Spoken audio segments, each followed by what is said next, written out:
Okay. Hi, everybody. It's me, and we are chilling once again on a Monday morning. Hope everybody is doing well.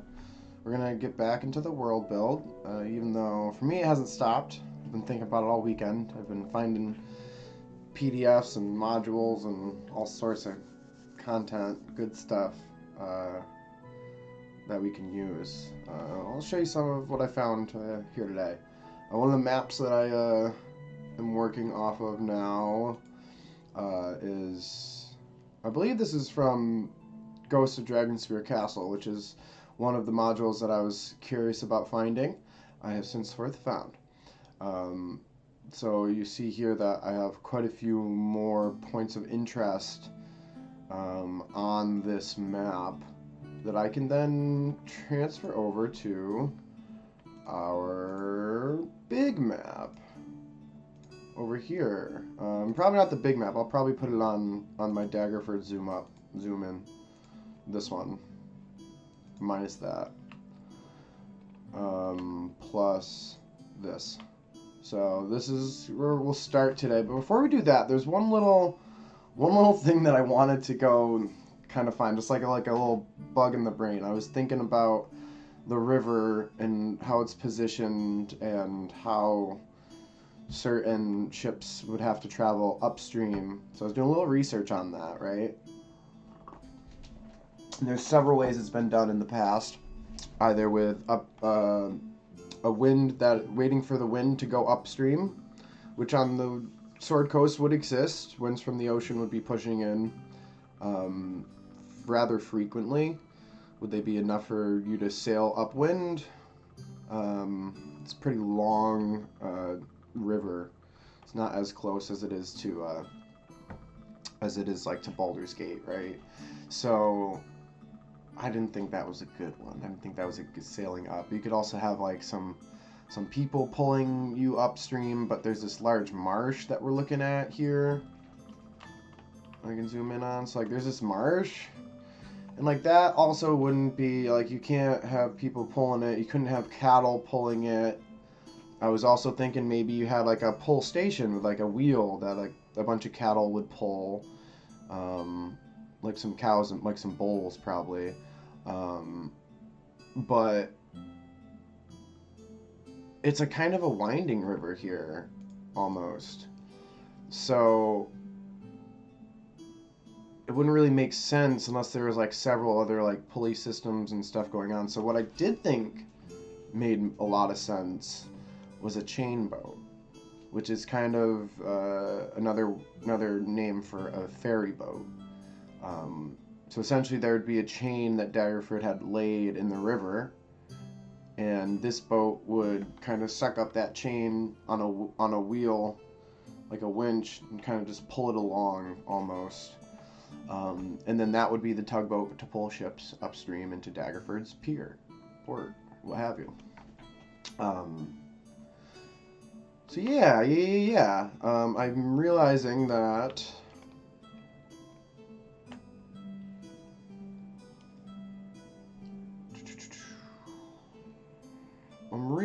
that this Daggerford is in the wrong spot, and also I put it down. I permanently affixed it, so I'm gonna have to do some magic here. And by magic, I mean like redo some work that I've done because I just didn't save the proper layer.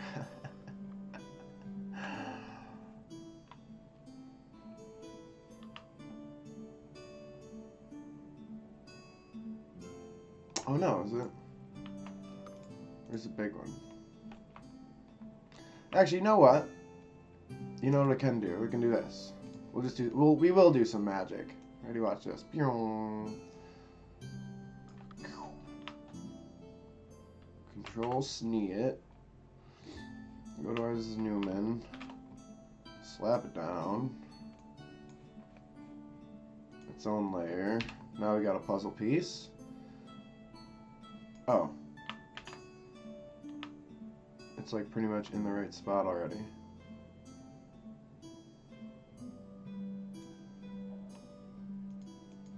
Down a bit.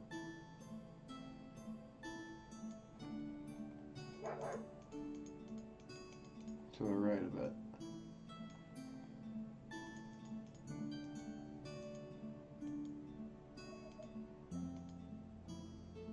To the left a little bit. Perfect. Puzzle pieces.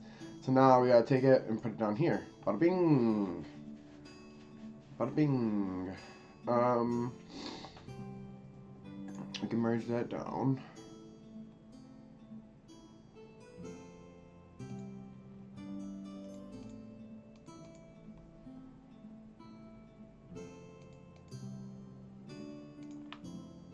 We can delete here, getting some interference.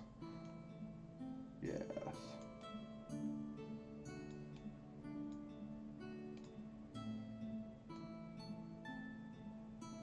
Ooh, that actually looks better with the grass in there too.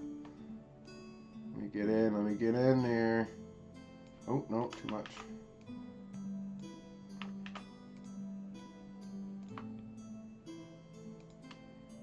Beautiful.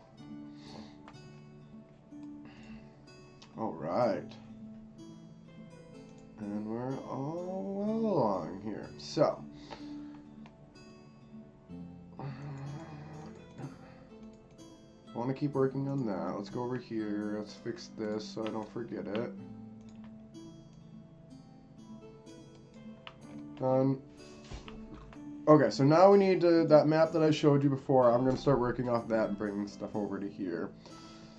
How I'm going to do that, I don't know. I could copy this, actually. Let's do that. And then I'll bring it over like this. And I can use it for reference. Like over here.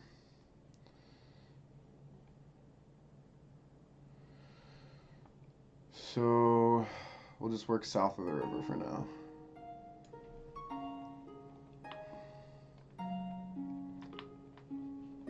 So we have Gillian's Hill, Liam's Hold. We have some roads that may exist. How could I do small roads on this map? Crom's Hold needs to be moved. I should do that first before I do anything else.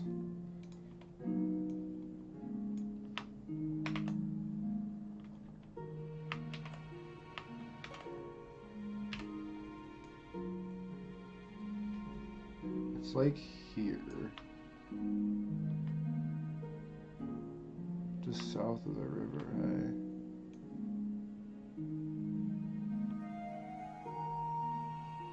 I couldn't technically be there if we wanted it. It said northeast corner, nuzzled in the northeast corner. That doesn't depict a little peak, like this one gives us a little peak that kind of comes out.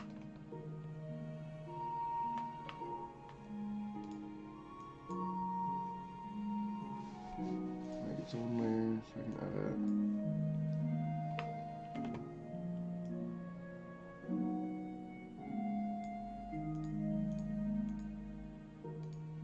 Bing. Bing.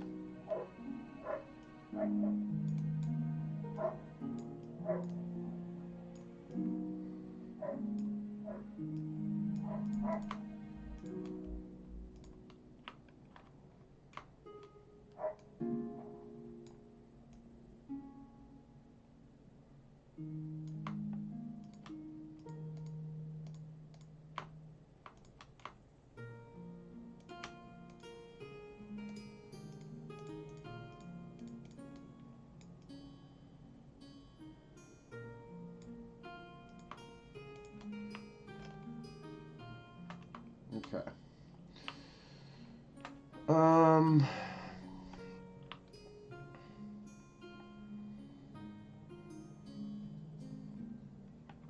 So it should be like right here.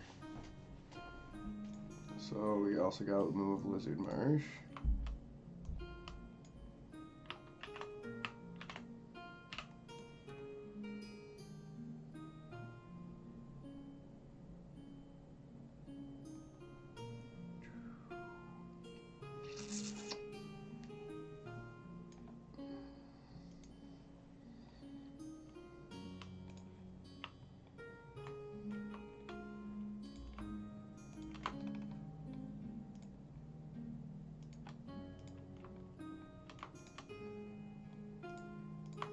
Go. La la la la la la la la la.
Alright, now we can put the Lizard Marsh down meow.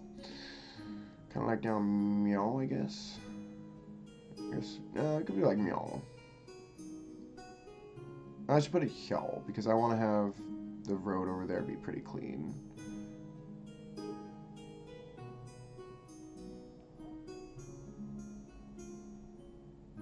Right there. Okay.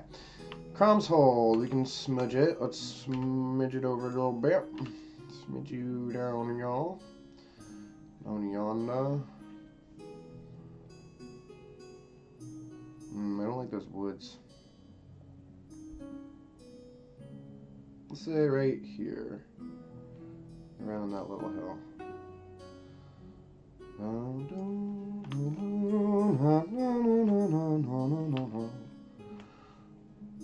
Let's just fix. I want to fix that little tiny little bit.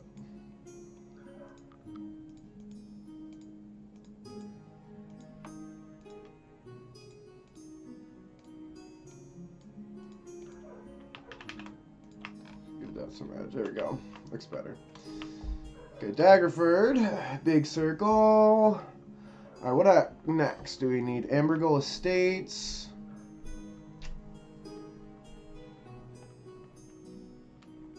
Do I have the letters? And we gotta spell the way in. I have a red T. I have a giant capital T. I have to go to my big map here.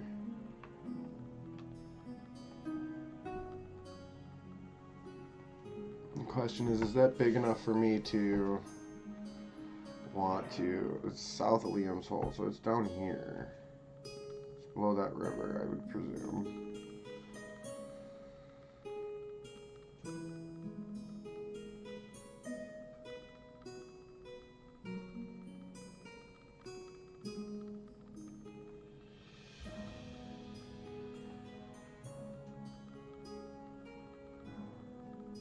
We can also read what the Ambergull Estates are. Why don't we do that before we make any decisions?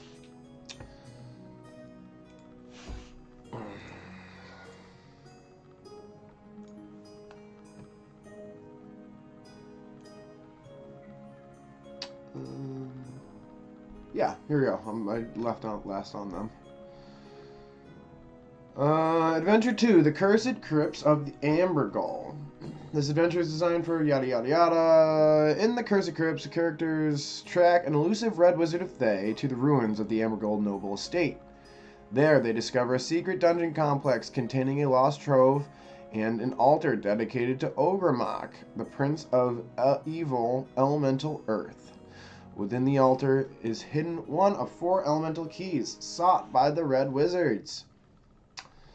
After it fell on hard times, the Ambergull family secretly rebuilt its fortune by robbing graves. These Netherese nobles pillaged tombs up and down the Sword Coast and throughout the Heartlands, while their caravels scoured the coastline for sunken wrecks to plunder. Lord Reynard Ambergull, an evil man on all accounts, came into possession of several well-preserved scrolls that described evil elemental beings of great power. He became obsessed with them and used his influence and money to found a secret society dedicated to the worship of these elemental princes. Reynard was a seductive man, and he attracted all manner of like-minded nobles. Eventually, the elemental cult became a sensation and subject of much speculation within the Netherese society. At first, the cult was an excuse for frivolous nobles to act boldly and thumb their noses at traditional religions and social gatherings. However, certain members of the cult began to take their worship of the elemental princes of evil very seriously, going so far as to build a secret temple and bring wizards into the fold. Some of the less enfranchised members who wanted out were afraid the cult leaders wouldn't let them, so they agreed to tip off the local authorities. When Reynard Ambergull and the other cult leaders discovered that their activities were being monitored and people were whispering behind their backs, they tore down the temple, buried evidence, eliminated loose ends, and left the area. Located south of Daggerford, and an influential benefactor urges them to pursue. Although the Ambergull mansion is no more, characters find tomb robbers lurking in nearby crypts, as well as a secret passage leading to an underground dungeon complex. Within this complex, they encounter several members of the Ambergull family, some dead, some not so dead, and find evidence of their past ties to an elemental cult. When they finally catch up to Darwa Dalian, the characters must decide whether to drag her back to Daggerford and collect their bounty, or use her to get the last of the 4 elemental keys before the Red Wizards do. This is what we were reading before with the keys. In this quest, we're searching for the 4 keys. Reynard Ambergull relocated his family to a plot of land just off the tradeway between present-day Waterdeep and yada yada, constructed a dungeon complex beneath his estate, paid tribute to the princes. He also used a dungeon vault to contain his last stolen treasures. Dead and gone by the time Daggerford grew into a major trading post, attracting other wealthy families to the region. His descendants continued to plunder tombs and add to the family's collection, but the Ambergulls were relics of the past and never found their way back into high society. Eventually, the family died out altogether. The Ambergull estate inevitably fell to ruin, but the underground complex survived. Very nice.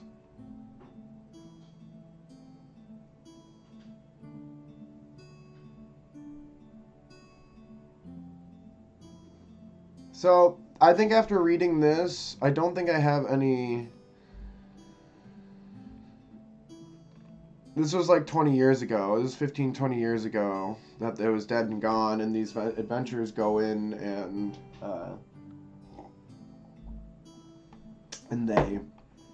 they clear it out and they learn of the history of the family.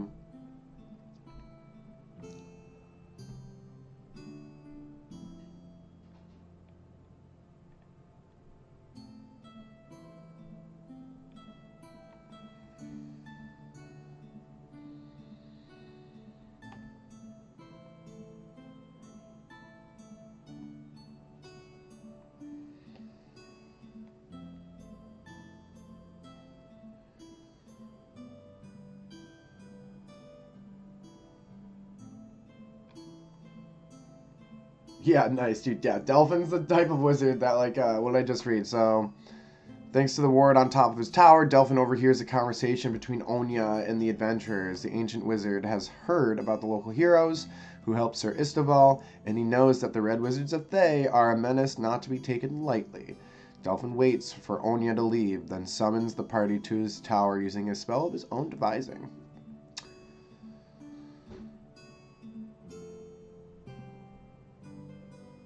A cloud of purple smoke momentarily engulfs you. When it clears, you are no longer standing outside the tower. You appear in a semicircle library lit by the evening sun. Seated in an overstuffed chair reading a book is a small white monkey. From behind the chair steps an elderly man with a ring of white hair and dark complexion. He stands 5 feet tall, wears tattered robes, and has a gold-trimmed dagger fastened to his belt and a book with a red leather cover tucked under one arm. "Apologies," he says. "I couldn't help but overhear your conversation. I think I can be of assistance, if you'll humor me. Name's Delphin. Welcome to my humble tower." Wow. That is beautiful.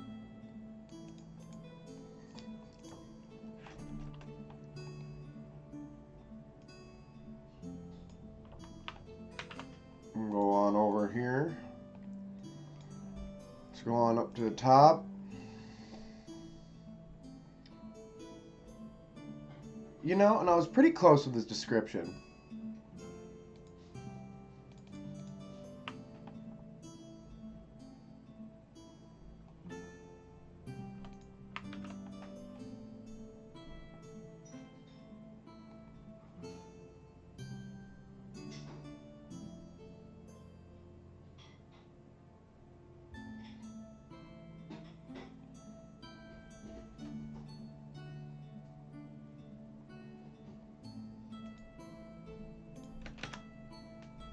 Okay.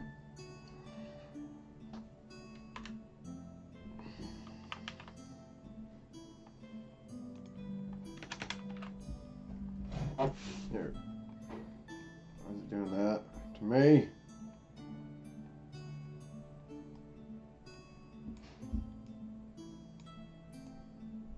There we go. That's a great little tidbit we found.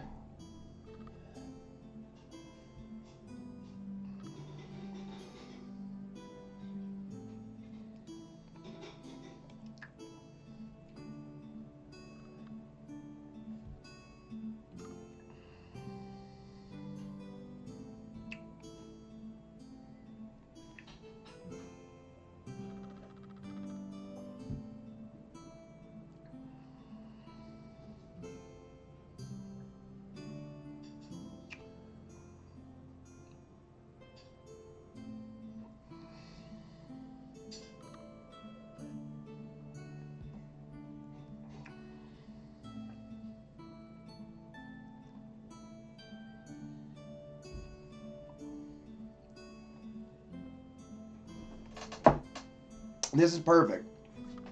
So Delphin's old. Delphin is old. He's been doing this for a while, and I really feel like his story is gonna be one of, like, he doesn't like cloning himself. I think he's done. He's seen enough corruption and evil, and seen enough probably adventurers die that he's sent to their graves, for good reasons, right? But like it's starting to torment and traumatize him, right? But like he's gonna have like this dying passion, this burning passion to not rest until Daggerford is like safe. Like his one oath was to protect Daggerford from supernatural powers, right? As like the head mage of Daggerford. And he feels obligated to kind of do this, right? And he's very active in fighting against the Red Wizards and their meddlings on the Sword Coast. But with what's going on, there's just a lot of stuff pulling people away from Daggerford. Everything pulls everybody away from Daggerford. And it's going to be almost like Delphin's like demise, where he's been looking everywhere for the problem, but the real problem was lying right underneath his nose. He just couldn't tell. From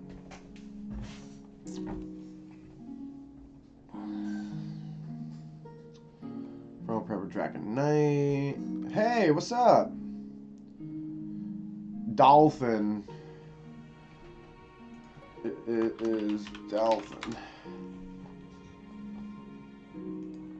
Yeah, he's a really cool concept for a character.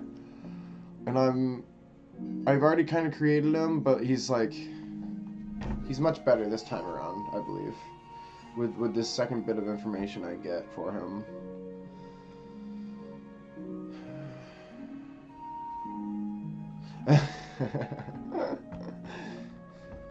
I'm good. I'm just getting going here. Back's a little warbly. But everything else seems fine. Just my back a little warbly.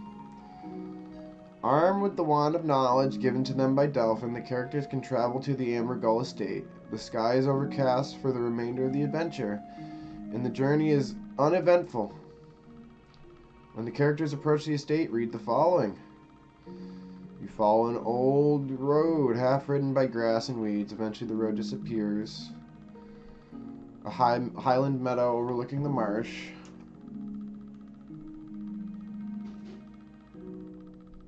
Several crypts and weather gray. Pool. Field of overgrown weeds.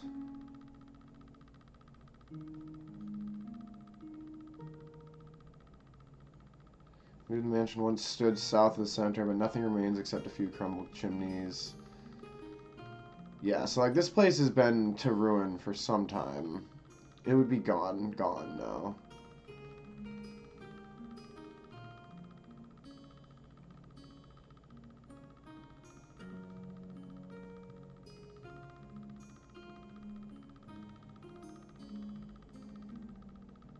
Ooh, interesting tidbit right there. Once the adventure is over, wizard characters are free to call on Delphin, and he graciously offers to mentor them. Characters who get to know Delphin realize that his true chaotic neutral alignment, he is prone to mood swings and is not always so helpful. More information on 136, which is also good news because we have found several stat blocks for these characters that I've been making. So that is that. The crypts, I don't need to worry about the crypts.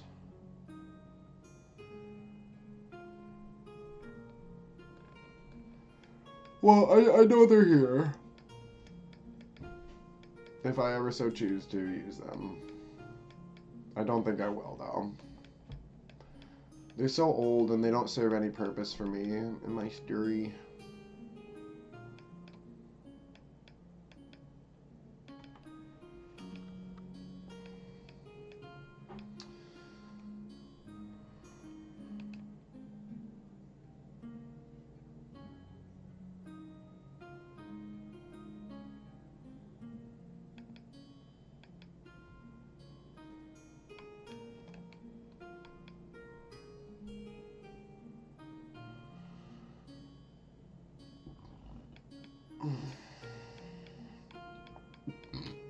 Excuse me.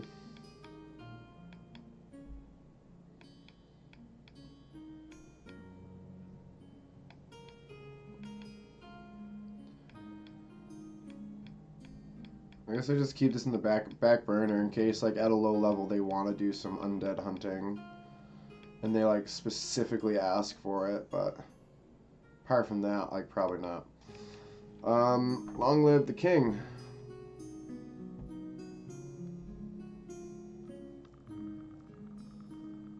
Skip to part 2. Mount Ilfarn. Nice. Oh! Oh!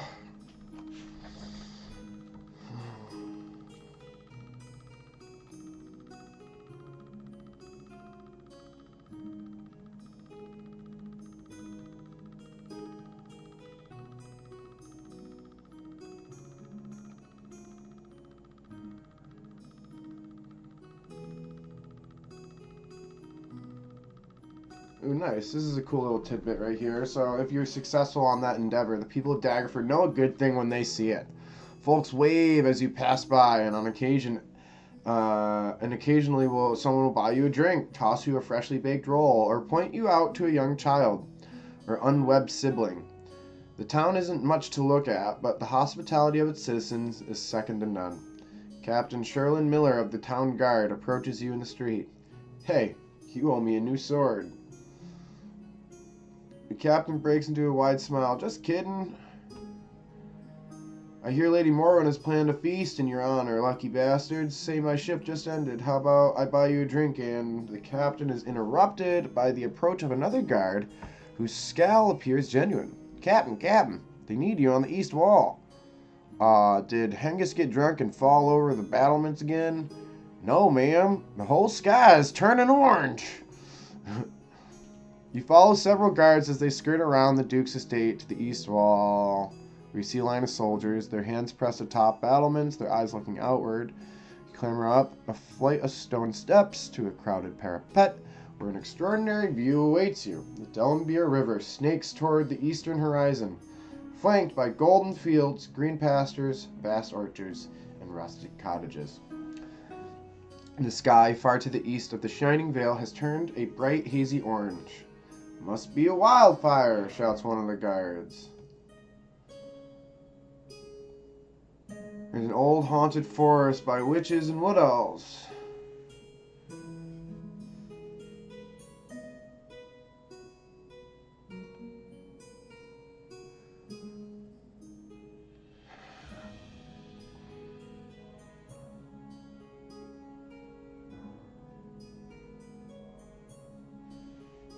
Little can be done other than sending out patrols. The eastern sky remains lit up through the night. That black shroud hangs over the horizon on patrol. They literally see it burning and they do nothing.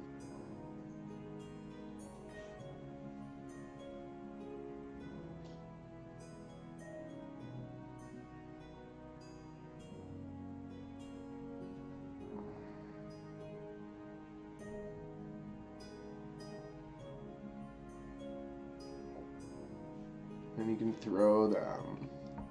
So I'm finding some interesting tidbits here. Lady Morwen is the older sister of the current Duke. And I'm pretty sure Duke Melvin dies.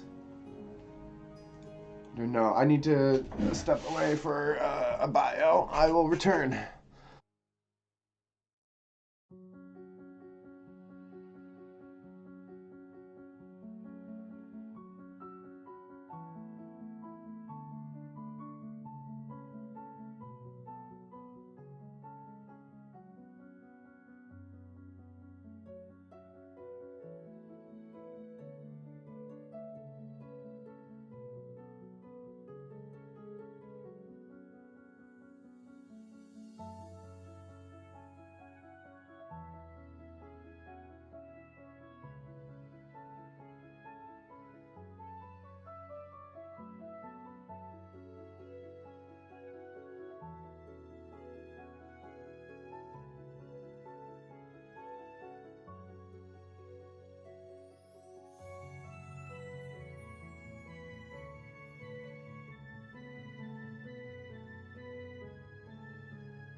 Okay, thanks for bearing with me.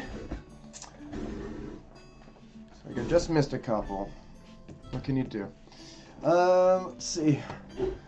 Captain Miller said, "Hey, we got a new first-timer in the chat. Lublacan. Howdy, how are you doing?" I hope I pronounced that right, Lublacan. An invitation. Said you had an invitation to join Duke Melvin Daggerford and his sister, Lady Morwen, for dinner. If nothing else, it would be interesting to hear what they had to say about recent events.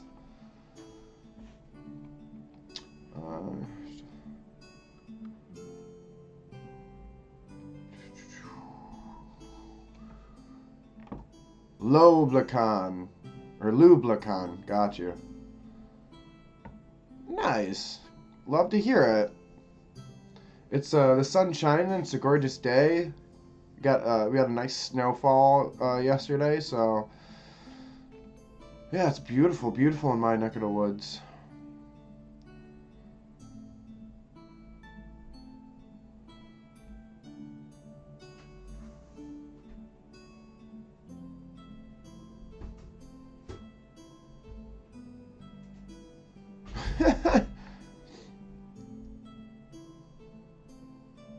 Nice, very nice.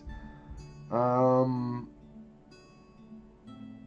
whoa, this is really cool actually. So, I'm just reading this like little piece of lore about dinner with the Duke. And I don't really care about the dinner and what's going on. I guess I could read to get some personality types a bit more nailed down, but it's whatever. But what I do want to read is each of the 5 NPCs has come to dinner with their own agenda. What are those agendas? What's going on? What's the important things to know? The hot tea, right? Duke Maldwin likes to feel safe in his home, and if the adventurers can help keep Daggerford safe, he's happy to let them carry on about their business. He has no interest in being their friend, however. Lady Morwen doesn't like mercenaries, but if the characters are kind and motivated by something other than greed, she will bend over backward to keep them happy, and may in time learn to like them a great deal. Well, I wouldn't say a lot. I'd say it's something I'm very passionate about. I'm currently not DMing anything. So I don't have like 4, 5, 6 games going, but I plan to do my first pay-to-play game with this fully fleshed out Daggerford homebrew, and then kind of expand from there. So it goes up and down.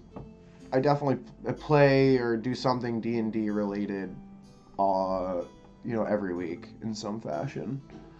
Let's see. Lord Darfin Flotian wants to discuss an important matter. While repairs on his estate are well and truly underway, he is seeking the Duke's permission to turn part of his refurbished estate into an asylum for mentally ill nobles. Waterdeep has more than its fair share of them. I'm afraid, he says in all seriousness, Flotian hopes Istival will support the plan. Semi-long read about drama in my group. Do you feel like giving some second opinion advice? Yeah, I can always give my 2 cents on something. Istival is here at Morwen's request to keep the adventurers in check in case Maldwin says something foolish to provoke them. Istival uses the opportunity to provide characters with some helpful information. The Paladin is surprised by Lord Flotian's request and doesn't think an asylum is what Daggerford needs right now.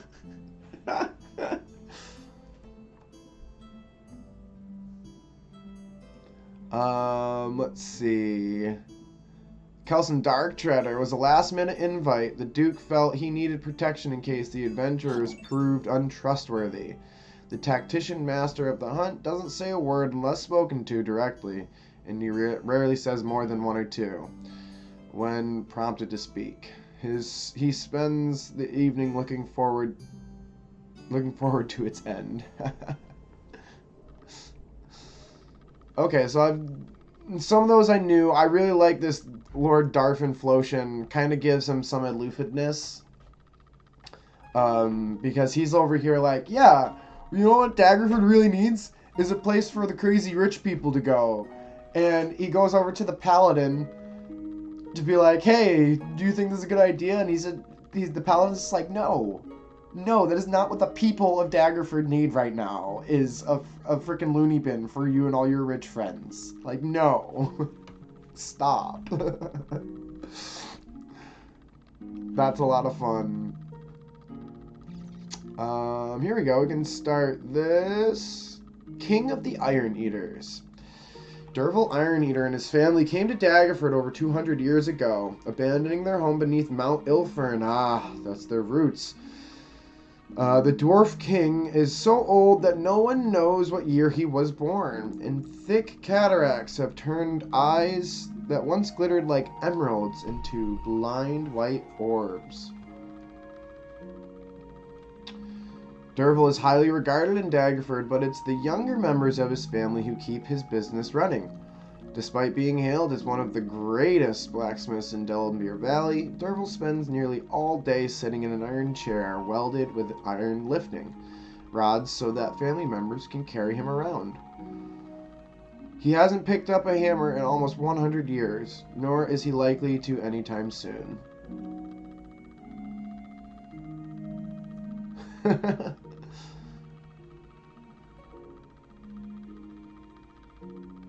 Thanks for the follow, Lou Blanc. Were you gonna... Was there something you wanted me to look at? Was it something to do with, like, your party? Is, like, some, like, infighting in the party or something? Or was it, like... something else? I'm trying... It was, like you said, drama of some sort. We don't have to get into it if you don't want to. I just thought that's what you asked. A storm front's moving in to Daggerford. The wind begins to pick up as you enter Derval's smithy. You see a gaggle of dwarves at work, hammering iron and crushing bellows. Smoke and soot fill the air. You finally catch sight of Derval, a blind, thin husk of a dwarf, sitting in an iron chair, tucked in a corner. When you introduce yourselves, the ancient dwarf replies, Istval may be young, but he's no fool. He thinks you're destined for great things. Before you head off to the Mount Ilfern, there is stuff you need to know. Come closer, my young friends. Let me tell you my secrets. So I'm pretty sure in my sheets here I have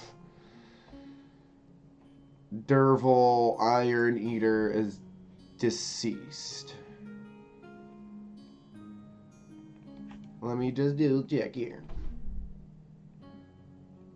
Yeah, Derval's dead, and his daughter, Vati, has since forth taken over the smith with similar vigor. Alright, we gotta do some quality of life here. We gotta do some care for our new friend, Lou Blanc.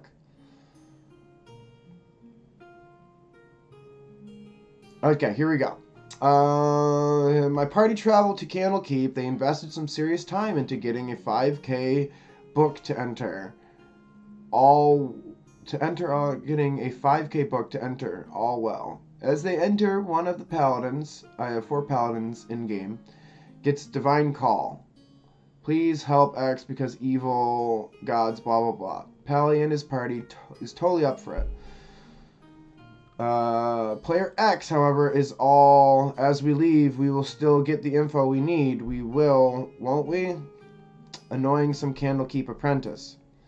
Apprentice likes player X and says, sure, apprentice has a cunning plan. How to jump through all the general terms and conditions of Candlekeep to still get them knowledge as they return. Party departs, party returns. As they return, they are kindly but firmly told, no 5K book, no entry. It was clear to all other players but Mr. X, I have something in store for them. Of course, I have a solution. I'm not a dick DM, but player X goes full on the apprentice promise. What the fuck? Breaks character and starts nagging me out of character. I bring the apprentice back, who explains players cannot get info if they did not bring 5K book, but has a plan which he does not manage to mention because player X goes full Dark Knight, grabs the apprentice. Where are they? Tell me what you know. It's my best Batman impression.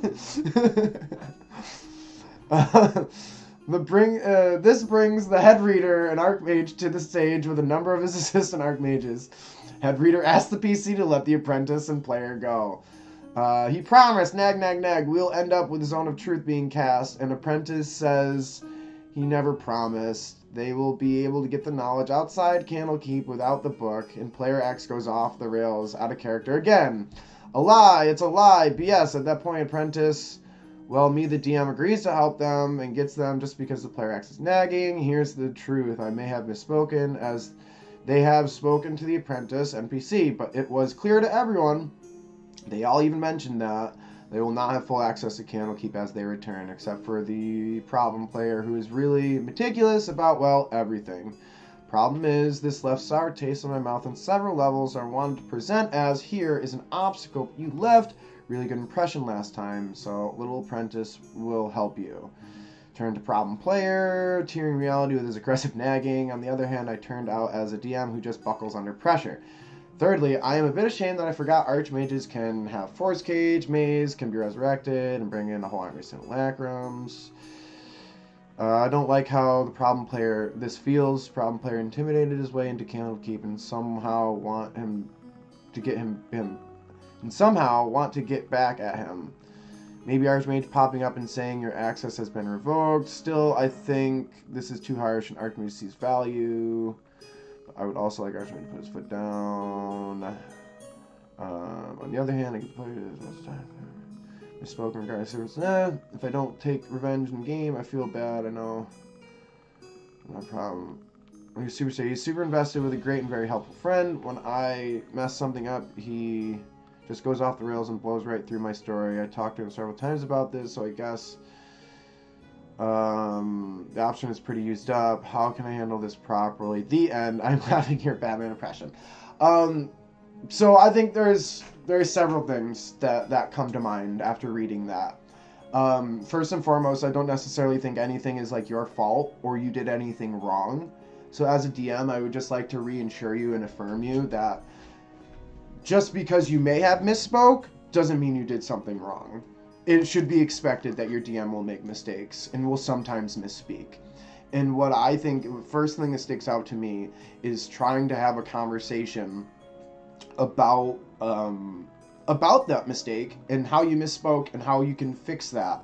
And first and foremost, like I would say the thing that I would recommend is to nip things in the bud and not try to fix them via the story.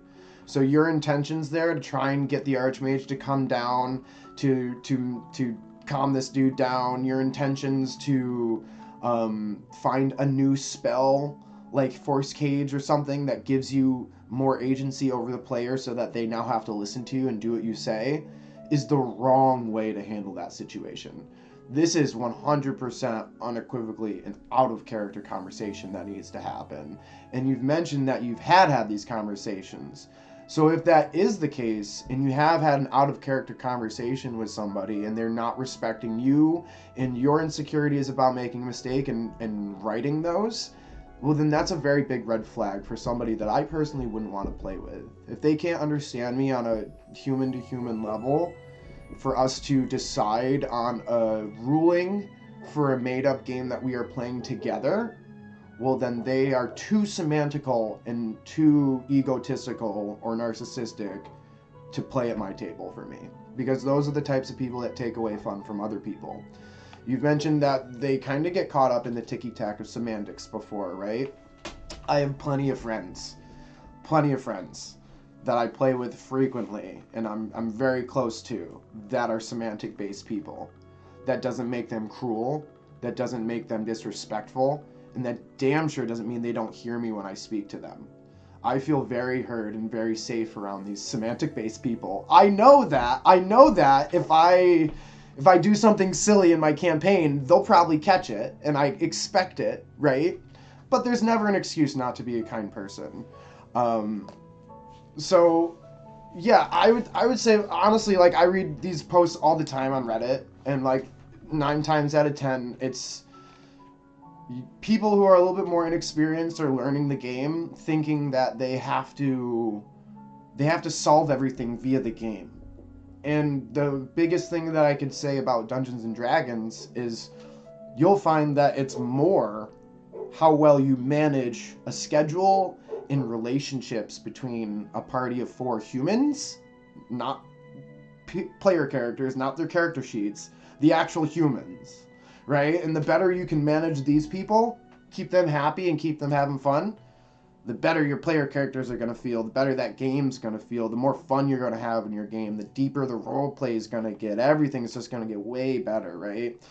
And people really, I think it's just kind of like a byproduct of just where society's at. You know, like a lot of people have this intention maybe that Dungeons and Dragons is just another game to be played. Just like Baldur's Gate, I can press the on button and I can load up my game and I can save and reload whenever I want. I can turn it off whenever I want, right? D&D is not a video game. Dungeons and Dragons isn't a computer. Your dungeon master is not a computer. They're a person. The people you play with next to you at the table, they're people. They all have wants, needs that need to be respected and met.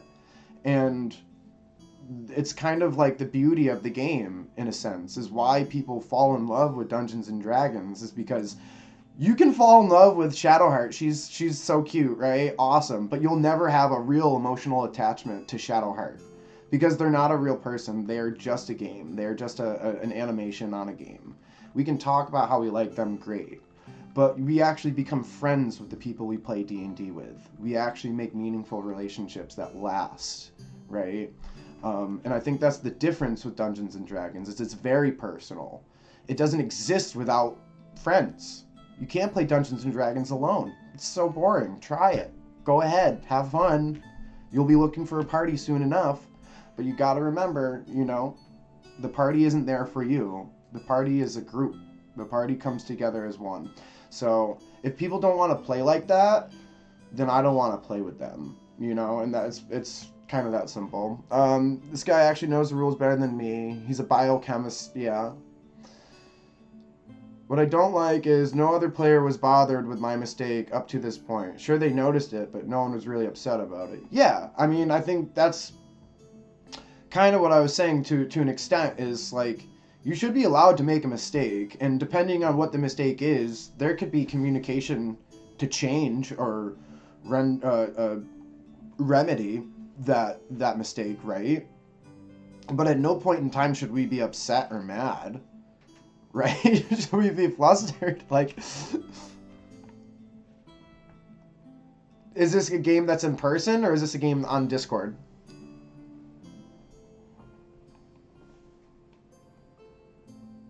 In person. Okay, so I think there definitely might be a bit of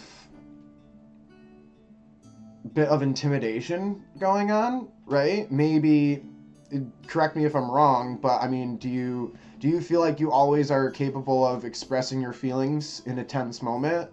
Or do you feel like there's things that you maybe wanted to say or say differently because the moment was so tense that it didn't really go the way you wanted?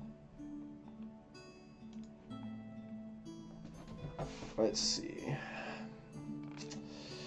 Not doing this. Oh yeah, we decided Ambergull Estates is boring and lame and we're not going to put it in. Well, we're going to make the way in because that's really cool and fun and we like that. Let's start finding some letters. I need a capital T. There's one. Actually, let's see if I can find just like the. There's T-E. Yeah, see, I knew I'd find one. A pre-made the. And I'll have to make my own way. Make my own way downtown. And I'm homebound. Doodly doodly doo. Doodly doodly doodly doo.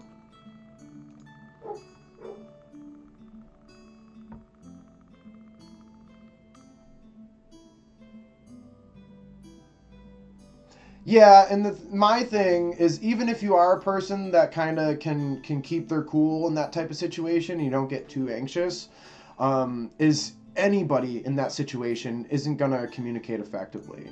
And nobody's going to be comfortable role-playing. You know, if you have that tense nature of like, oh, I gotcha, oh, that better be fucking right, you know, like if that's the nature at your table, you're never going to feel truly comfortable. So it's not like a dig that, you know, I'm just curious about like the energy around. I mean, honestly, this is as simple as like, if it's an ongoing issue, as simple as just asking the player to part ways because they don't want to play the same game that it feels like you want to play or that the table wants to play. And sometimes that can be hard with a close friend. And if that's the case, then I guess sit them down and have a very serious conversation with the threat of, hey, I'm putting a boundary up, and if you can't respect this boundary, then we don't have any business anymore. And it can be as simple as that. You know?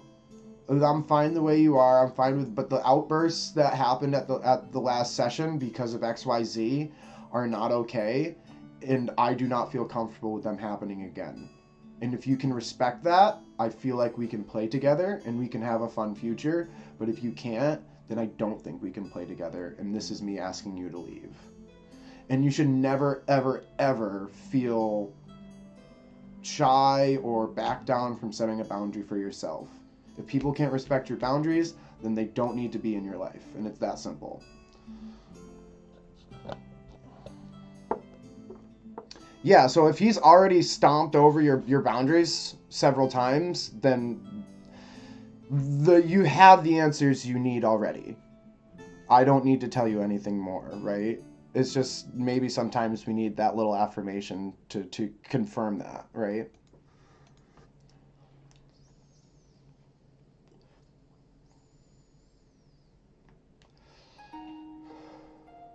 And that doesn't need to be synonymous with him not respecting your boundaries. You could very, very easily thank him and show appreciation and gratitude towards him.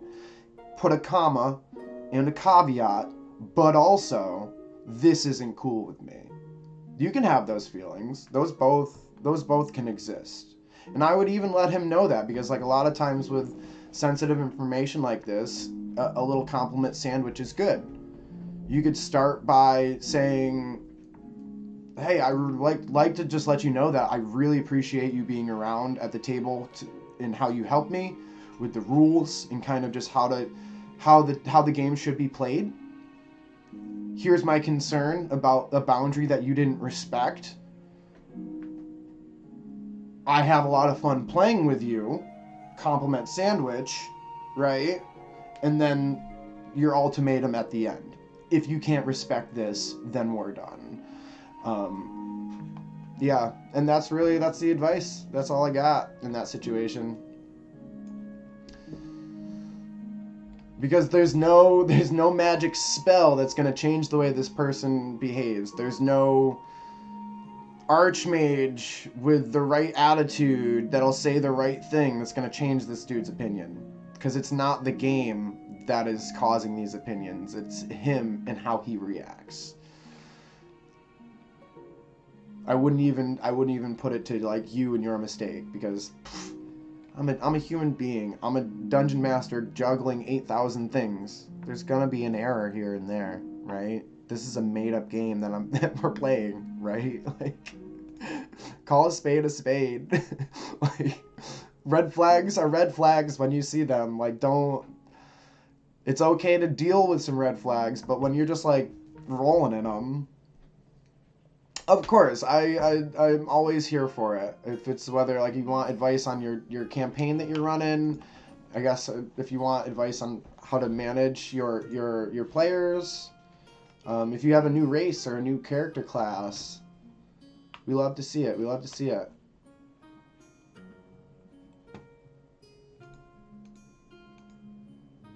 Here we are, new one. Bring you down here. Back to the big map. I have a capital T.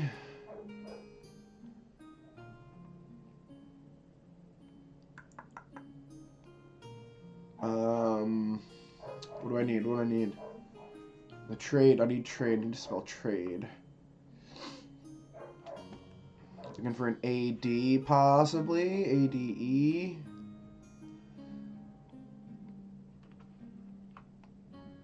This is kind of like a fun game where I'm like, how many words can I make out of other words? AT, AR, ND.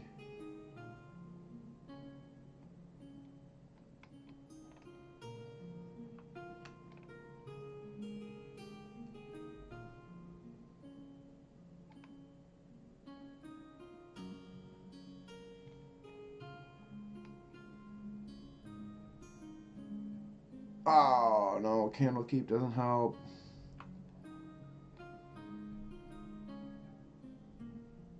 Troll Mountains. Alright, I give up. I'll just piece all the letters. Let's see. A.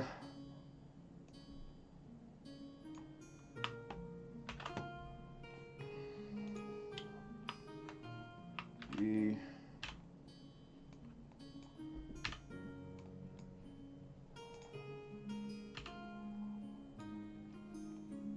Oh, dang it.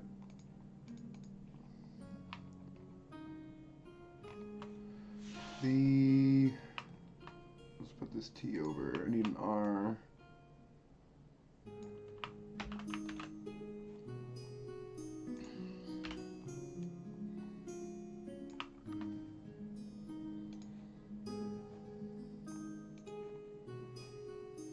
That's it.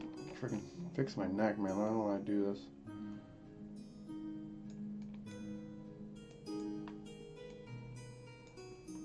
Okay.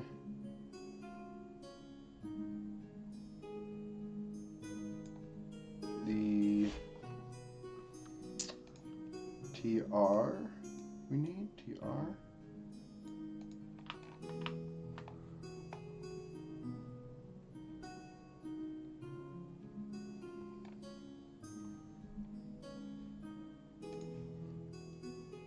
Oh, all right, right here. So there's a neat find. That's what I'm looking for. Oh.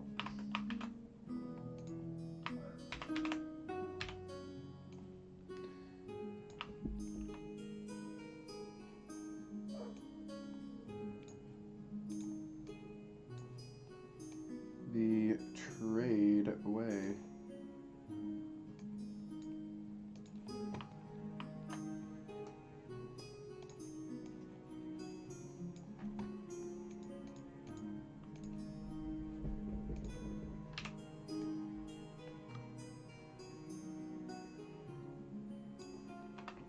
DE.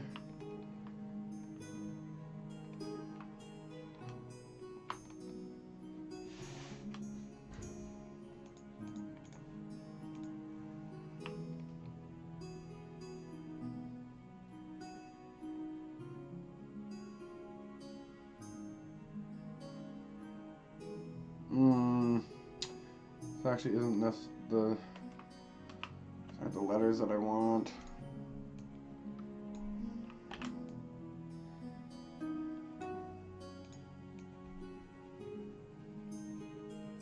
These ones got like italics on them or some shit.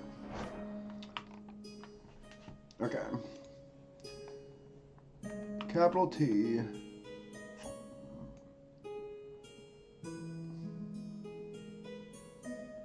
Yeah, I need it to look like this. Most stuff that's named the TH, nice, that's a win.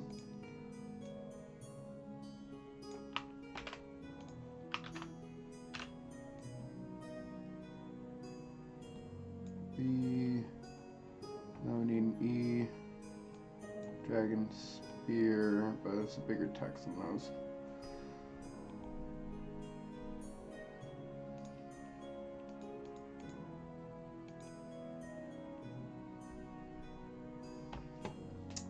Okay.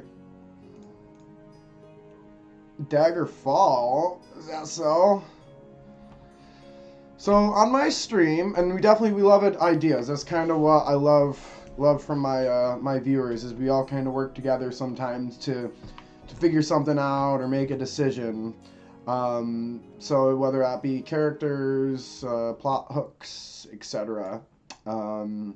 We have been working on, this is kind of like an ongoing project of mine, a TH and an E, there Succumber has one. An ongoing project of mine to flesh out a portion of the Wizards of the Coast 5e world, and to make it, you know, functional for myself and my own purposes to run a homebrew campaign that is kind of lore appropriate, if you will.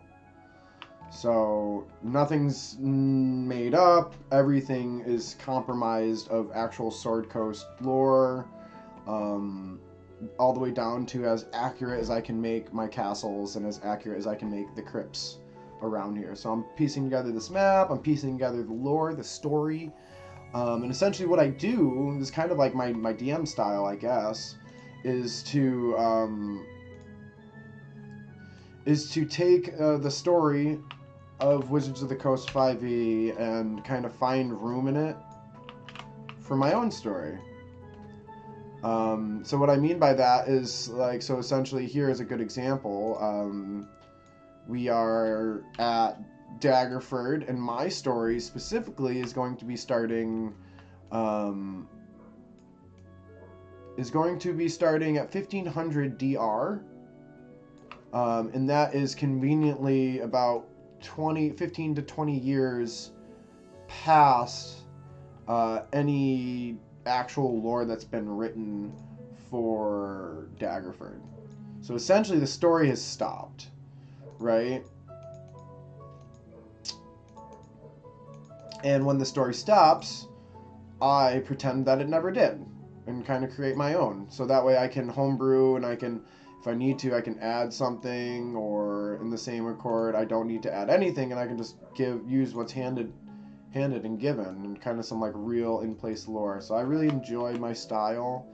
I think it's the only style that really works for me as a DM, because I don't really see myself being like a module person. I'm not like big into modules, because it's like I feel like I have to memorize it. It feels like I'm taking a test or something. It doesn't feel like I'm learning or playing a game. I use modules for their content, so like I'll take maps from them, and I'll take story prompts and stuff like that. So there's also that, but so I don't like, there's not like they have no use to me. I'm not saying that. I'm just saying that if I was given just a module and told to DM, I'd be like, no, I'll be a player. But like I also can't do, I feel like a lot of people get really crazy with their homebrew and just like build everything from bottom up, and it's like, it's a lot of work. It's a lot of work, and it doesn't always come out so effectively, in my opinion.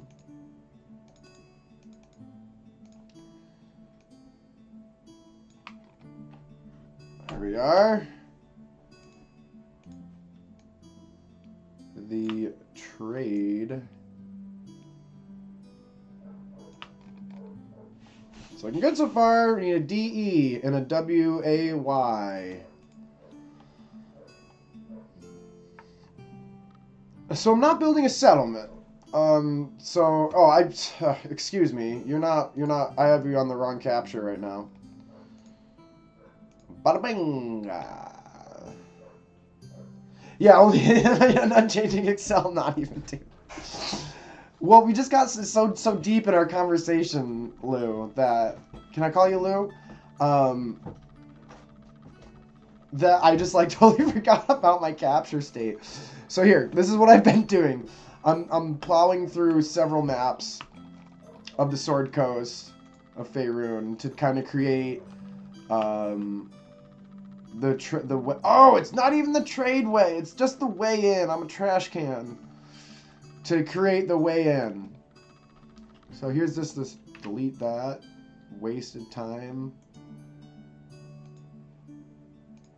Delete that. Wasted time, but the works. Alright. So back at it. There's my WA. That's a big win. So you actually don't even understand what I've been saying when I find letters. Big win. WA is 2 letters of way. This is that much less work for me to do. Look at this.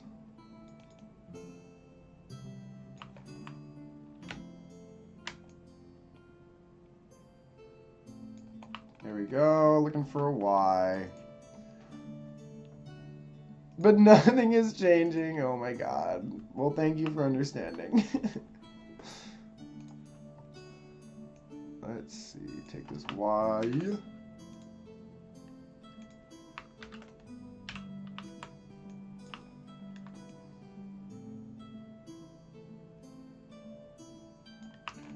The way! Alright, need capital I, double N. Capital I, double N. I feel like a double N is findable.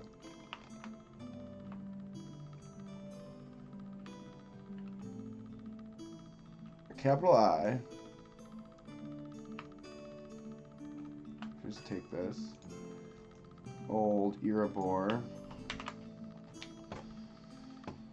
And what's another thing I just love about this Dungeon Master style is, like, it's when you do a world build on one portion of it and you learn about a section of the map, you'll always kind of remember things about it. So it's like I've lore-based stuff in and through Erebor before, so it just like brings a smile on my face. I'm like, oh, Erebor.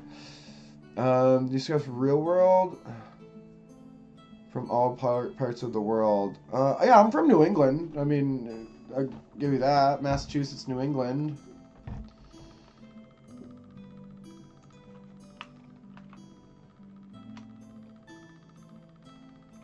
Let's see. Over here.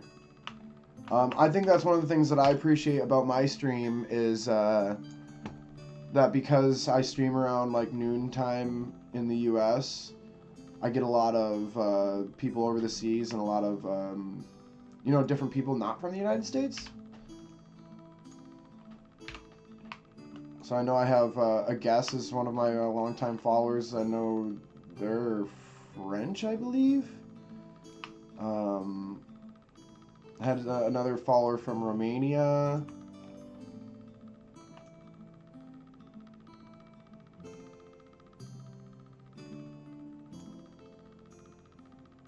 Okay, there it is.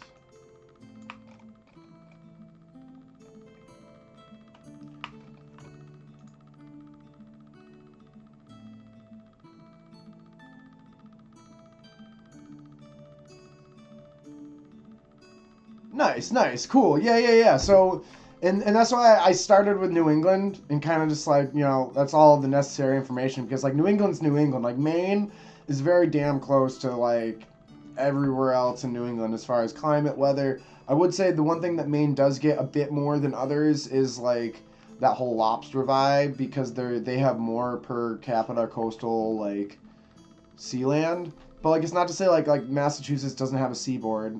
It's not to say that like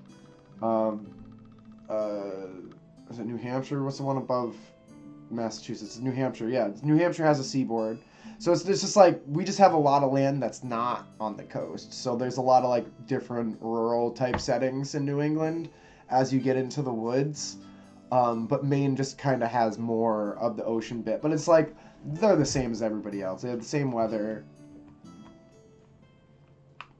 Need a double M, double N, double N, N, N, N, I need an N, where's the N? Morning, score no ball. Do do do na na na na. Na na na na na na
So this is what I've been doing, Lou.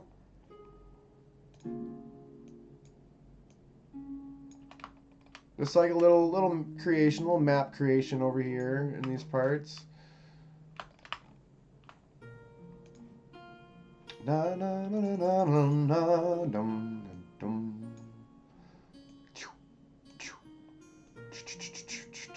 Oh, don't do that much. Don't be crazy. Don't be nasty.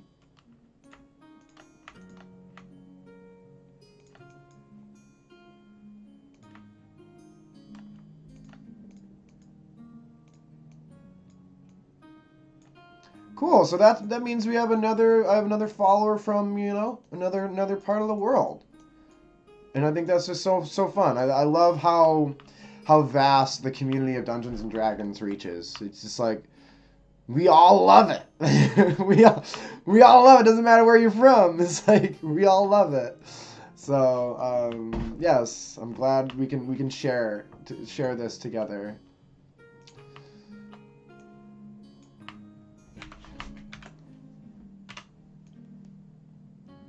What? That shouldn't be. Oh, I guess bowshot's bowshot. Guess bowshot's bullshit. Bullship. Dum da dum da dum da dum dum da. Da da da da da da. Dum da da dum.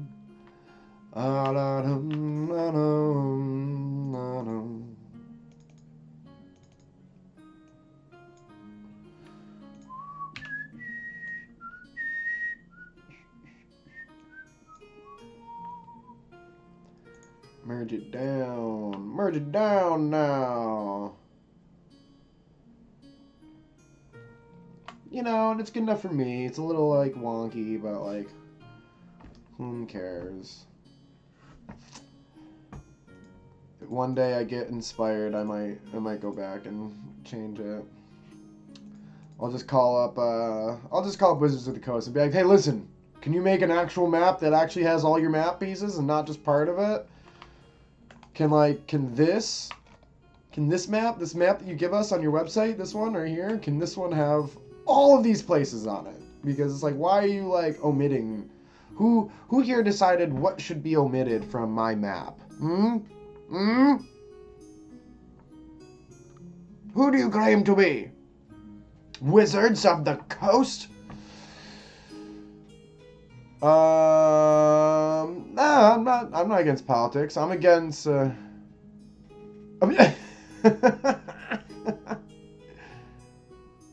I ever do collab chats with other D&D streamers? Not necessarily. I'm fairly new as far as a streamer, so this is all new for me. I'm growing my channel, and I have done some collab chats with my partner on the Lore Masters Guild. We're working together to make our own D&D module, but it's less of a module and more of like a homebrew how to do it. So yeah, it's something I've done. Like I plan to do more into the year as I kind of come into being an affiliate and I guess to catch you up, I just recently had surgery, Lou. So I'm in recovery. I'm about 2 months post-op.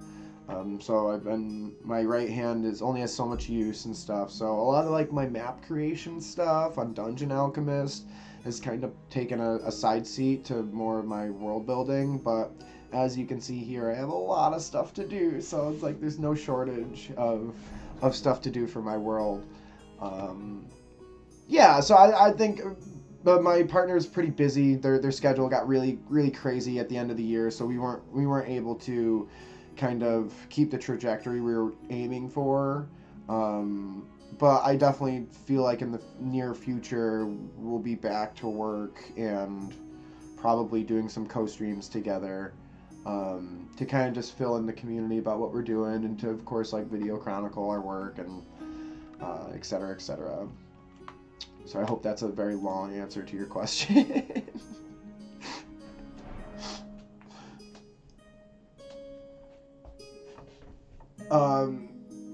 yeah, so that's that.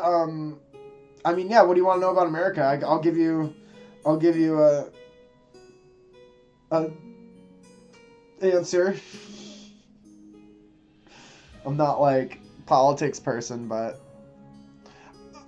okay. So I'm gonna ask you your opinion on the current state of things in the United States. 0 to civil war, given all the tension, immigration, left, right, etc. Given I live here.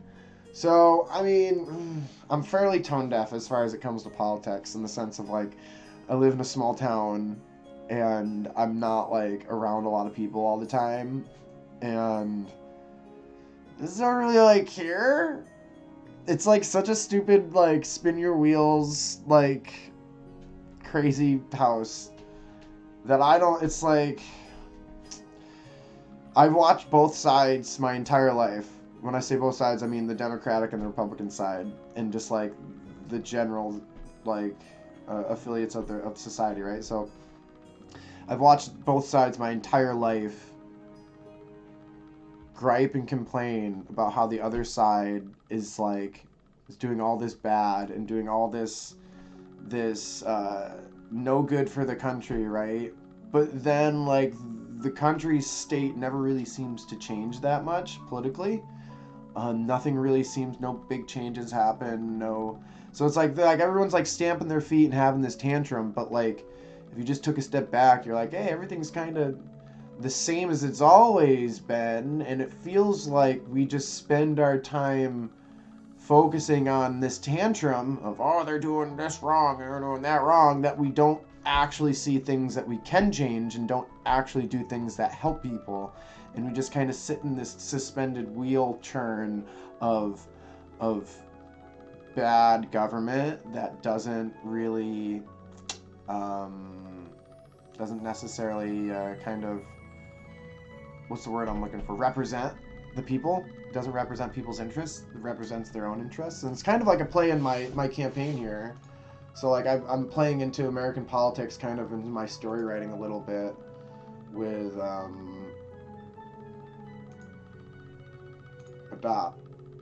this. So it's kind of like the red versus blue. So I've kind of used a little bit for my script writing and stuff. But yeah, and then it's like that was been my general perception of things, but now we've gotten to the point where like Roe versus Wade has been overturned in several states, and there's just like a lot of really harmful rhetoric that exists in politics right now, and it's almost just gross and not fun and not something that I want to support or even advertise, because it's like I can't get on board with not allowing a human's basic rights and needs, right? Like I can't.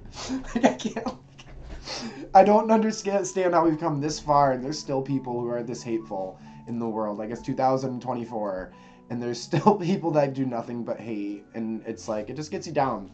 So what we like to do is, immerse ourselves in fantasy worlds where we get to call the shots and we get to say who's in power and we get to have fun on our own accord. We're doing good with inflation, though? No, we're not. It's been horrible. What do you mean? As an outside observer, I'm sometimes concerned about the United States' stability. So, I mean, that's actually something to concern. And actually, I've kind of had this thought, like, in my brain. So, because I'm inside and I can see things from my own perspective and I can talk to real people and put together my own things, I can have a different perspective very easily. But for somebody outside, it's really hard for you to find, information apart from just our regular news outlets, right? And if you know anything about Americans' news outlets, they're paid and bought for, and it's not a good place to get a good picture or an upfeed on what's going on in America, right? That's scary because we're not doing good for inflation at all. At all. It was like the highest it's been last year. It was the highest it's been ever. Oh my god, that is not a good place to get here. Let me fix you real quick. I'll give you a really entertaining person to watch who does unbiased news reviews with a hint of progressiveness. I say unbiased because it's him and her. They both do. They work together. They both do a very good job of doing the research and just finding all the evidence. And like it's very entertaining. I love these guys. They're awesome. Some more news. And like one thing that they do very well is, you know, like that instability that you might feel from watching Ben Shapiro, or that crazy story that la la la you read, you like he'll take that story and he'll recast it in a like a clear light and just be very dry about it and very cutthroat about what the reality of the situation actually is, and like pull away the veils. Yeah, there's definitely some fun stuff on there.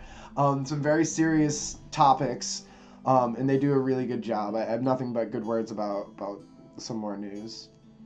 I'm going to take a break. I got to stretch my back. I'm going to get a little medicine going, and I'll be back. Yeah. And I guess I will sing more in the future.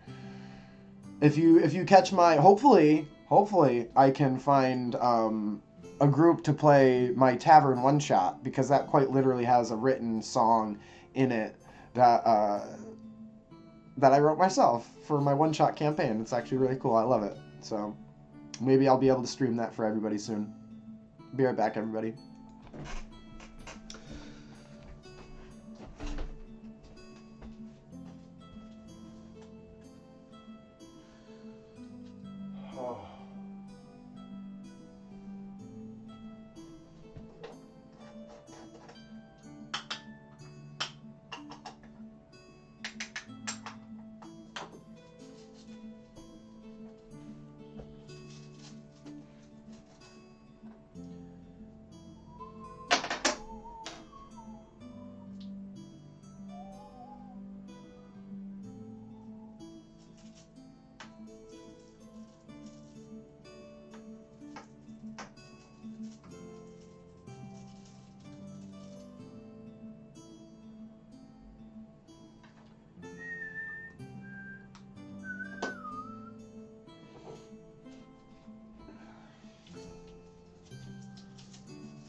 Yo, everybody says they like that movie, and I watched like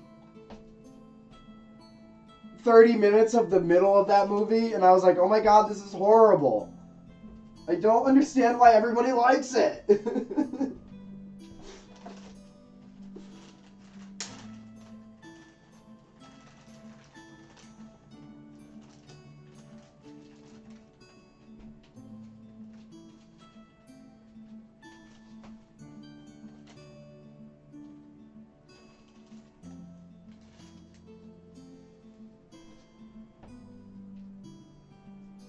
3%?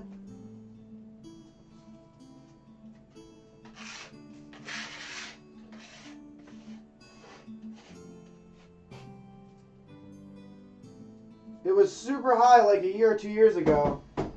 And I would be curious as to know what happened to just make that go down.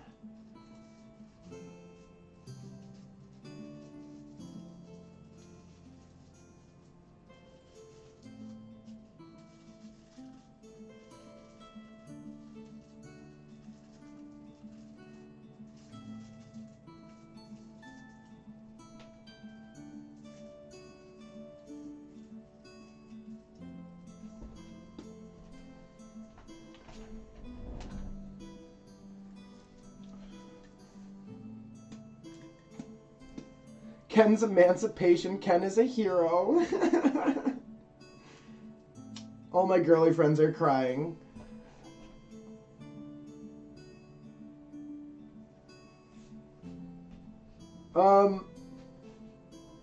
Here, I'll bring you with me. We can chat about it.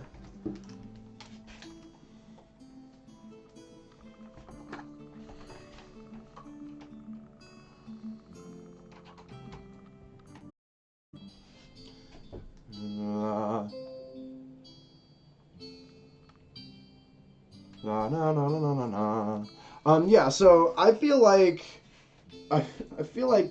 the problem with European politics is they're no longer an appropriate size to justify being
The question is there any more coffee? Let me fill my Dungeon Meowster cup. Because I'm the Dungeon Meowster.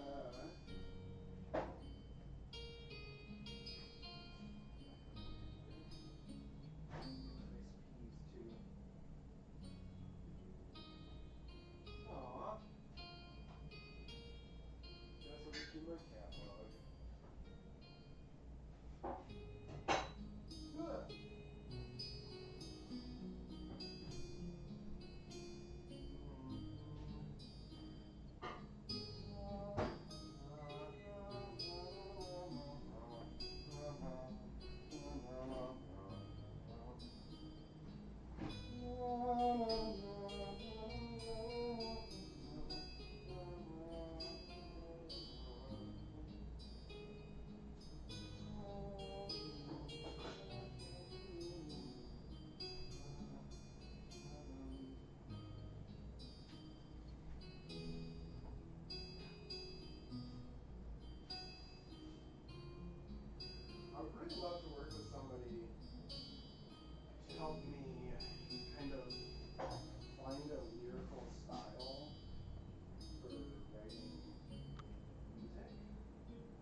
You want to write some songs for me? I'll totally sing them.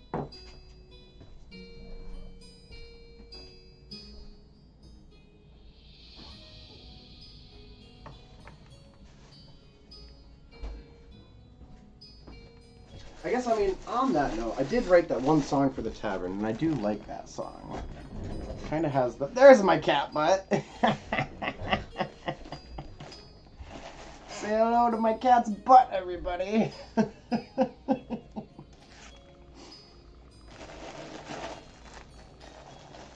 Oh. Oh, actually, I gotta go ahead. No headset for this.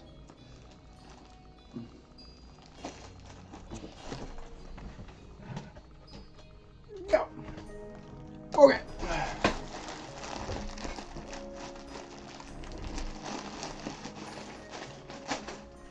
We're in. Alright, so map, we got the way in on the Laughing Hollow. And then what is, we got Joel Kuhn. Let's do some research. So I'll show you how we do research here, Lou. Oh, you already got it. We already got it. So we go here. We go to, this is called ForgottenRealmsFandom.com. It is a D&D wiki. And then we forget the name that we were going to search. Joel Kuhn. And then we go back and research it. It exists! I love it when it exists. Joel Kuhn was a hamlet on the Dellenbier, halfway between Daggerford and Secomber. Oh, those are called the Sword Hills. So, like, this is my thing, is, like, there's so much on this map that's missing that, like, you should have.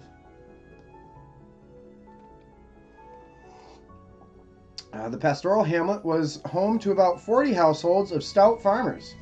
The hamlet was filled with small gardens surrounded by low stone walls and hedgerows. The streets were excuse me. The streets were grassy and often filled with grazing goats and sheep. The hamlet was located along the banks of the river, upstream from the Laughing Hollow. The village was originally the hamlet of Shining until Joel Kuhn built a large stone mill enshrined Shantea. The Jester's Pride, an excellent inn, an old mill, a river mill, the Yevershoulder family of halflings. Okay.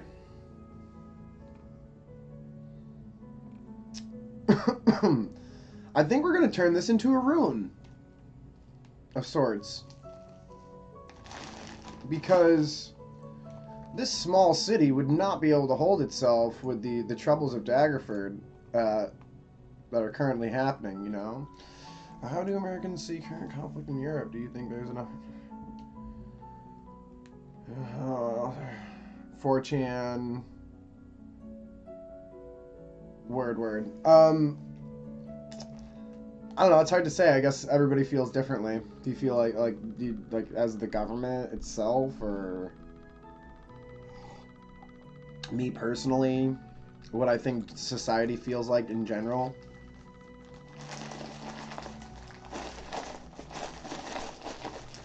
There's a lot of ways to answer that question. Let's see.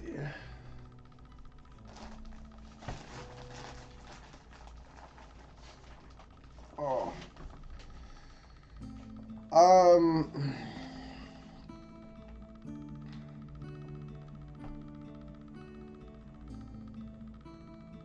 I would say society in general probably doesn't want to get caught up in any conflicts.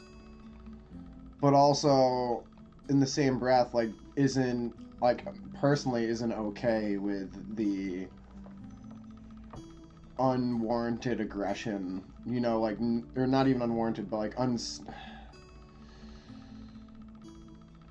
acting without punishment, right? It just feels like we have the United Nations in place to do nothing, because look at what's happening and look at what the United Nations is capable of doing, right?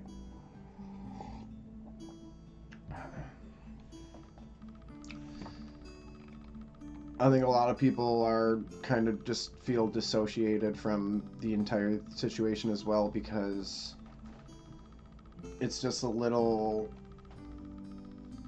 it's like it's just a little not outlandish, but like crazy. It's a very big and grand idea when we're not personally involved, right?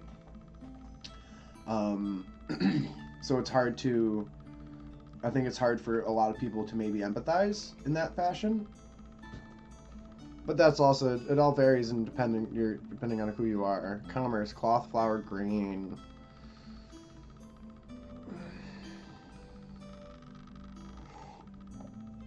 So these are important factors. So Jewel Coon's gonna be murked, done, and I'm currently starting to figure out what I want my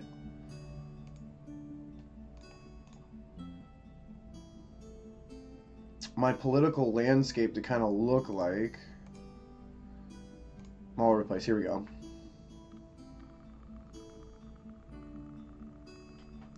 Sure. I mean, I'm not too familiar with Slovenia.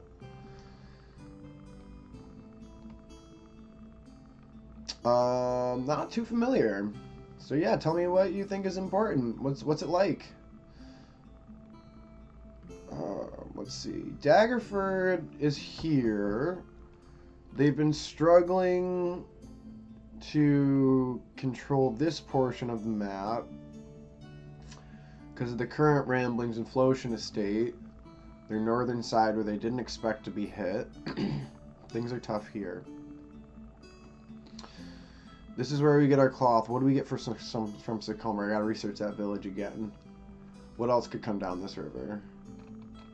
I don't think I have anybody else nearby. I can look at my bigger map.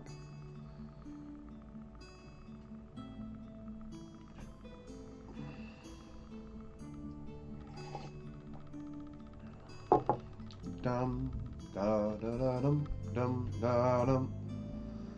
Independence. Oh, that's fairly recent.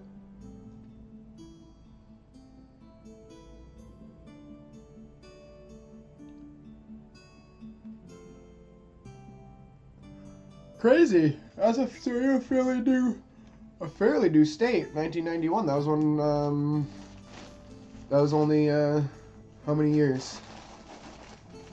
9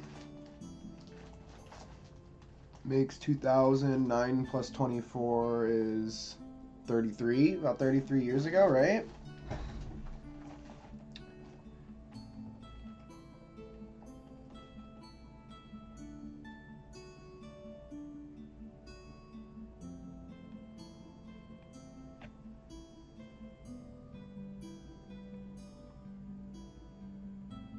Let's see. So yeah, so Daggerford is here. The river's here. Sycomber we need to find next. Cool, nice. You ever been to Venice? Sycomber.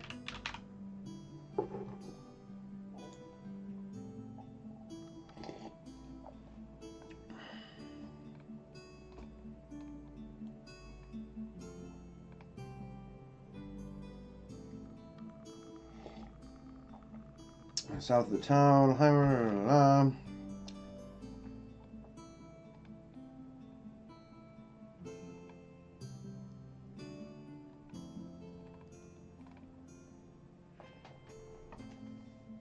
Farming, fishing, stone cutting, high forest.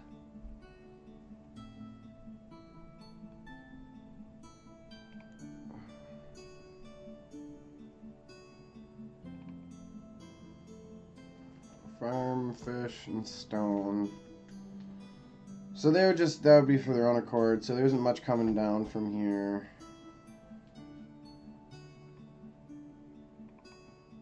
And they've been, yeah, because they've been struggling, they can't protect Jewel Coon. And because that is destabilized, there's a lack of cloth coming into the city. Daggerford, Taylor's cloth.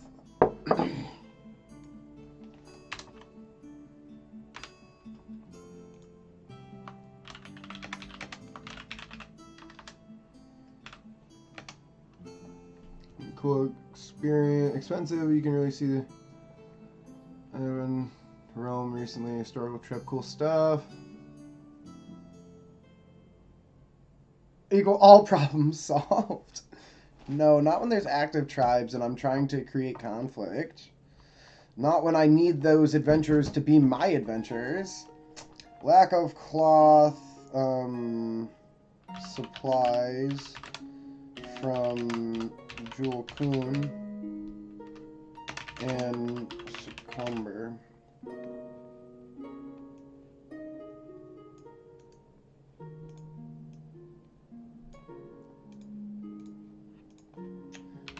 Relies on imported cloth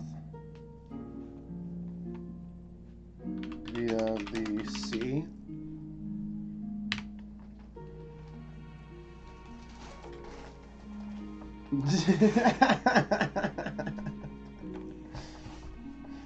That'd be pretty funny. Lack of lumber due to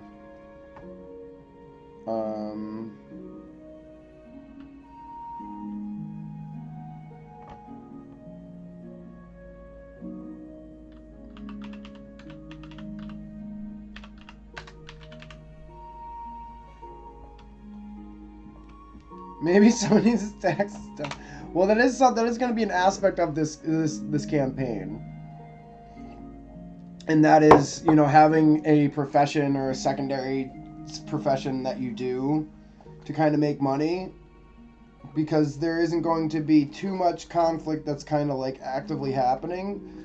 The city's currently in a moment of like brief prosperity in the sense of the +6 to doing taxes. They're currently in a moment of like success. So like whether that's going to be pushed forward to be more success than awesome, but like the nefarious forces at work aren't actively doing anything big.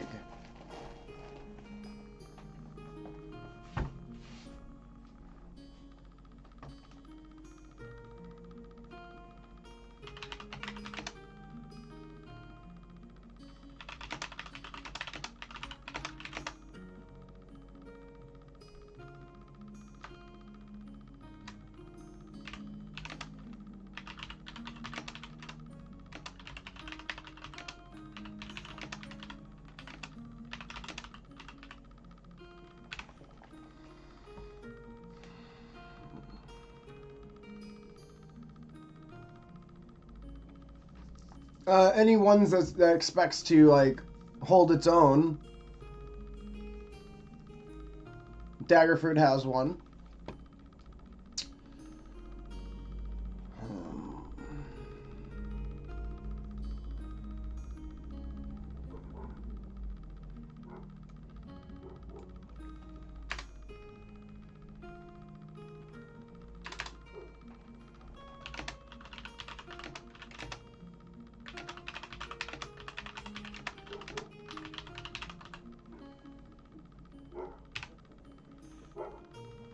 Sailors.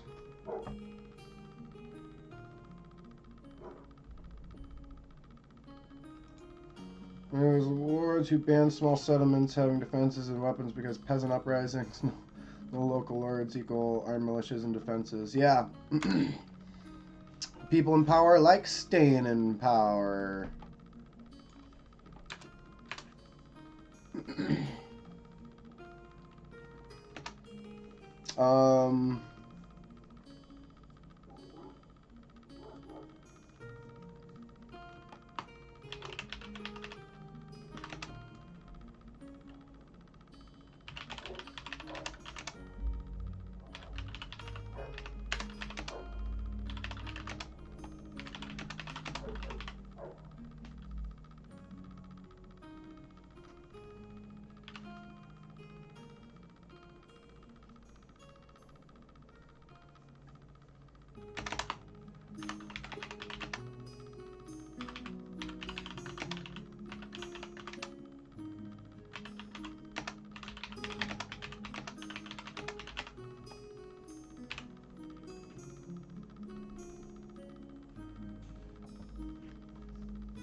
Indeed.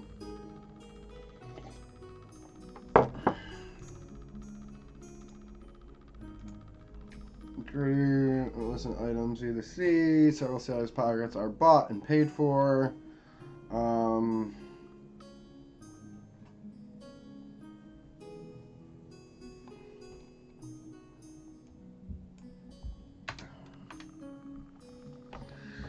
We want the Brotherhood to start Act 1 and end Act 2.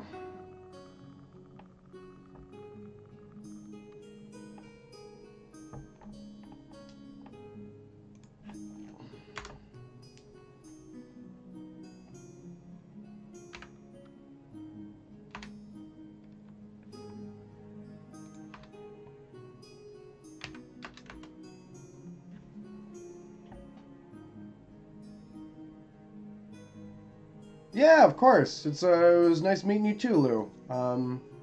Have a good rest of your day, and we'll see you soon. I normally stream Monday to Friday around this time, and if I'm not streaming, you can check out all my VODs. I post them on my YouTube.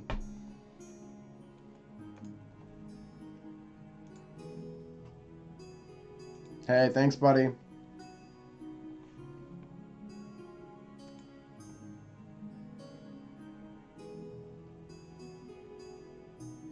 Pockets are bought and paid for. Start of Act 1.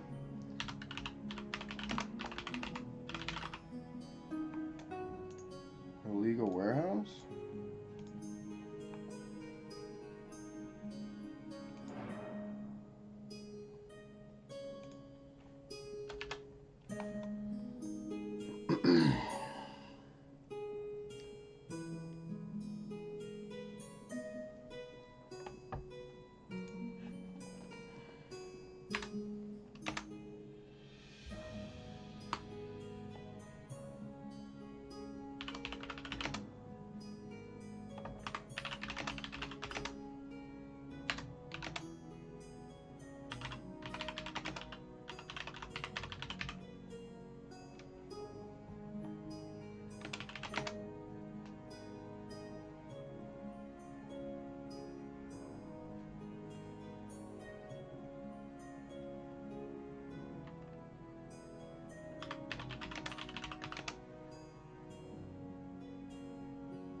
Alright, well, I think it's a good spot to end the stream for the night, or for the day.